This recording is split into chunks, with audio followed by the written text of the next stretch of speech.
प्रिय भाइयों और बहनों, आपका मेरे YouTube channel justice for you में स्वागत है। हे एवरीवन, चैनल पर वापस स्वागत है। आज मैं एक ऐसे टॉपिक में उतर रहा हूं जो हेडलाइन बना रहा है, डिबेट्स छेड़ रहा है और सच में भारत के फ्यूचर को एक बड़े तरीके से शेप कर सकता है। यूनिफॉर्म सिविल कोड या यूसीसी और भारत के पॉपुलेशन पैटर्न्स पर इसका पॉसिबल इफेक्ट। चलो इसे ब्रेक डाउन करते हैं कॉलेज स्टाइल, क्विक, क्लियर और सीधे फैक्ट्स पर। तो सबसे पहले, आखिर यूनिफॉर्म सिविल कोड क्या है? सिंपल टर्म्स में यूसीसी लॉवों का एक प्रपोज्ड सेट है, जिसका मतलब शादी, तलाक, इनहेरिटेंस, अडॉप्शन और मेंटेनेंस जैसे पर्सनल मैटर्स को सभी इंडियनों के लिए रेगुलेट करना है, चाहे उनका धर्म, जाति या कम्युनिटी कुछ भी हो। अभी पर्सनल लॉज आपके विश्वास पर डिपेंड करते हैं, जैसे हिंदू मैरिज एक्ट, मुस्लिम पर्सनल लॉ और क्रिश्चियन मैरिज एक्ट। लेकिन हमारे संविधान का आर्टिकल 44 असल में सरकार को कभी न कभी यूसीसी सेटअप करने के लिए एनकरेज करता है।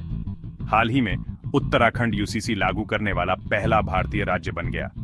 यहाँ का कानून कई चेंजेस लाता है। चलो मेन वाले देखते हैं। सबसे पहले, शादी के नियम।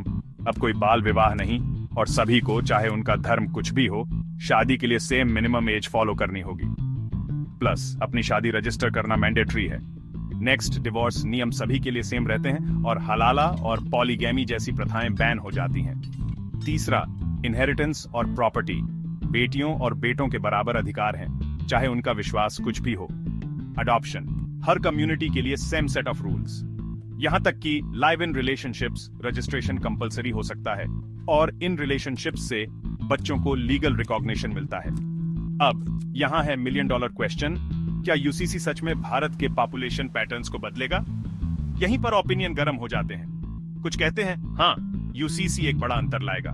दूसरे सोचते हैं कि यह हाइप्ड अप है और एक्चुअल इंपैक्ट लिमिटेड होगा। तो चलो फैक्ट्स देखते हैं। भारत की पॉपुलेशन ग्रोथ कई चीजों पर डिपेंड करती है। एजुकेशन, इनकम, हेल्थ केयर तक पहुंच, अर्बनाइजेशन और बेशक फैमिली प्लानिंग अवेयरनेस। लेकिन चलो इस डिबेट के सेंटर में आर्गुमेंट्स पर फोकस करते हैं।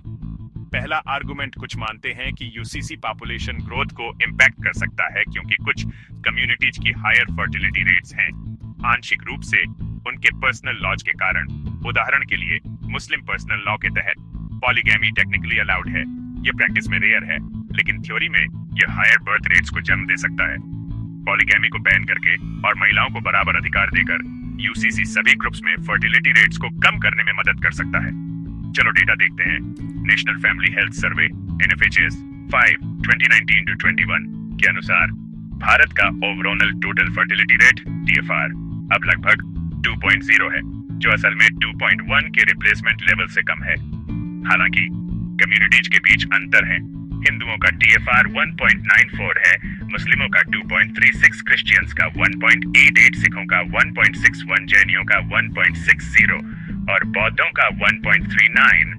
अगर यूसीसी सभी पर सेम रूल्स लागू करता है तो समय के साथ यह अंतर सिकुड़ सकते हैं। दूसरा आर्गुमेंट, विमेन एम्पावरमेंट। यूसीसी महिलाओं के लिए समान राइट्सों पर जोर देता है, खासकर प्रॉपर्टी और इनहेरिटेंस में। रिसर्च से पता चलता है कि जब महिलाएं अधिक एजुकेटेड और फाइनेंशियली सिक्योर होती हैं, तो उनके बच्चे कम होते हैं।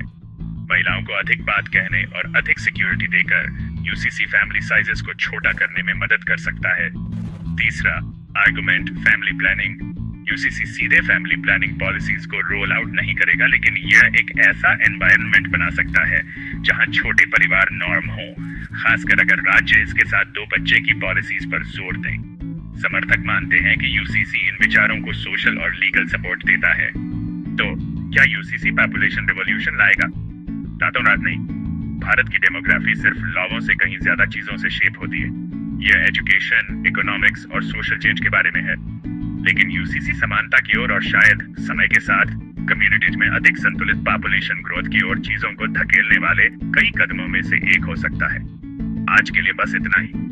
अगर आपने कुछ नया सीखा तो लाइक करें, अपने कॉलेज ग्रुप के साथ शेयर करें और कमेंट्स में अपने विचार बताएं।